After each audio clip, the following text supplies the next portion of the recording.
जुन छोरा मान्छे एकदम धेरै रिसाउने खालको हुन्छ नि, हो त्यो छोरा मान्छेमा हुने खास बातहरू ध्यान दिएर सुन्नुहोस् है त दिदी बहिनीहरू। जुन छोरा मान्छे एकदम धेरै रिसाउने खालको हुन्छ, हो त्यो छोरा मान्छेले नि हतपत आफ्नो मन कोही पनि छोरी मान्छेसँग लगाउँदैन र हतपत आफ्नो मनमा पनि नि कोही छोरी मान्छेलाई जग्गा दिँदैन। तर जो पनि छोरी मान्छे उसको मनमा बस्छ नि, फेरि उसको लागि उसले हरेक चिज गर्न तयार हुन्छ, जो तपाईँले सोचेको पनि हुँदैन। मान्नुहोस् उसको बोली अलिक करुवा हुन्छ, तर हेराइ अनि सोचाइ कहिले पनि नराम्रो हुँदैन।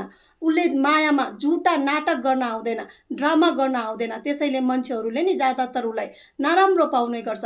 ऊ जति नै पनि रिसाओस्, तर तपाईँको चिन्ता गर्न उसले कहिले पनि छोड्दैन। उसको रिस सिर्फ अनि बाहिरको मात्रै हुन्छ, तर भित्र नि उसको मन एकदमै सफा हुन्छ।